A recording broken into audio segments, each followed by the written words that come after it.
আসসালামু আলাইকুম। আজকে একটি নতুন নিয়োগ বিজ্ঞপ্তি নিয়ে আলোচনা করব।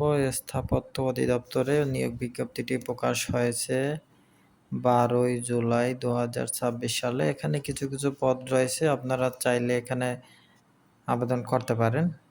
সকল জেলা থেকে আপনারা আবেদন করতে পারবেন। তো প্রথমে রয়েছে ড্রাফটসম্যান। এখানে ২ জন লোক নিবে। তারপর লাইব্রেরিয়ানে ১ জন। তারপর শার্ট মধ্যকরী কাম কম্পিউটার অপারেটর ১ জন। তারপর হচ্ছে শার্ট মধ্যকরী কাম কম্পিউটার অপারেটর ৩ জন। তারপর হচ্ছে ড্রাফটসম্যান নকশাকার, এখানে ১১ জন নিয়োগ প্রদান করবে। তারপর অফিস সহকারী কাম কম্পিউটার মধ্যকরী ৫ জন। তারপর হচ্ছে সহকারী টেলিফোন অপারেটর ১ জন। তারপর গাড়ি চালক হচ্ছে ৪ জন, অফিস সহায়ক হচ্ছে ৫ জন।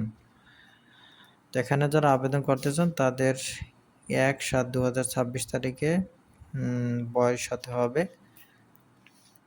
১৮ থেকে ৩২ বছর। এবং যারা এই যে কর্মী নাম্বার, যে ৫ নম্বর কর্মী নাম্বার রয়েছে, এখানের জন্য যারা বিভাগীয় প্রার্থী আছেন তাদের ৫ বছর শিথিলযোগ্য, মানে ৩২ থেকে আরও ৫ বছর তারা বাড়তি হলে আবেদন করতে পারবেন। তারপর এখানে অনলাইনে যারা আবেদন করতে চান তাদের এই যে একটা ওয়েবসাইট দেওয়া রয়েছে, এই ওয়েবসাইটের মাধ্যমে আবেদন করবেন। আবেদনটি ইতিমধ্যে শুরু হয়ে গিয়েছে। আবেদনটি শেষ হবে ৬/৮/২০২৬ তারিখ বিকাল ৫টায় মধ্যে আপনারা আবেদন করে নেবেন।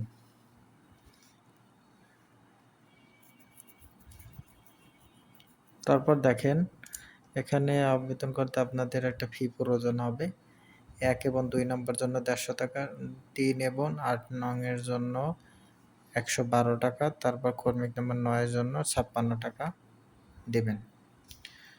এই ছিল নিয়োগ বিজ্ঞপ্তি। ভিডিওটি ভালো লাগলো অবশ্যই লাইক, কমেন্ট, শেয়ার করুন। সবাইকে অনেক ধন্যবাদ।